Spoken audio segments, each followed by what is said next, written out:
પાટણના સહસ્ત્રલિંગ સરોવરમાં જનહિતાર્થે પોતાના પ્રાણોની આહુતિ આપનાર મહામાનવ વીર મેઘામાયા દેવની 787મી બલિદાન તિથિ નિમિત્તે જંબુસરના આંબેડકર મોહલ્લામાં વિશેષ શ્રદ્ધાંજલિ કાર્યક્રમ યોજાયો હતો। મહાવંશી સમાજ દ્વારા વીર મેઘામાયાની પ્રતિમા સમક્ષ દીપ પ્રાગટ્ય અને પુષ્પાંજલિ અર્પણ કરવામાં આવી હતી।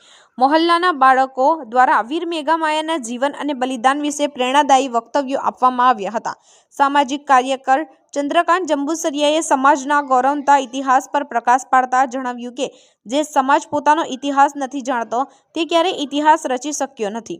તેમણે વીર મેઘામાયાના વંશજ સોમા સાલરના જંબુસર સાથેના સંબંધોનો પણ ઉલ્લેખ કર્યો હતો। વીર મેઘમાયા જેવા સમિતિ જંબુસર દ્વારા કાર્યક્રમનું સુંદર સંચાલન કરવામાં આવ્યું હતું। અંતમાં સમાજના લોકોએ મોટી સંખ્યામાં ઉપસ્થિત રહી હાથમાં મીણબત્તી પ્રગટાવી વીર મેઘમાયા દેવને ભાવભીની શ્રદ્ધાંજલિ અર્પણ કરી હતી। આજ રોજ વીર મેઘમાયા સમિતિ દ્વારા જંબુસરના આંગણાની અંદર પ્રથમવાર વીર મેઘમાયાના બલિદાન દિવસની ઉજવણી કરવામાં આવી હતી। વીર મેઘમાયા સમિતિ દ્વારા આ આંબેડકર મોહલ્લાની અંદર આયોજન કરવામાં આવ્યું હતું। ખૂબ મોટી સંખ્યાની અંદર બાળકો, નાના મહિલાઓ, યુવાનો અને વડીલોએ ખૂબ સહકાર આપ્યો, એ બદલ સમિતિ દ્વારા એમનો આભાર માન્ય છે।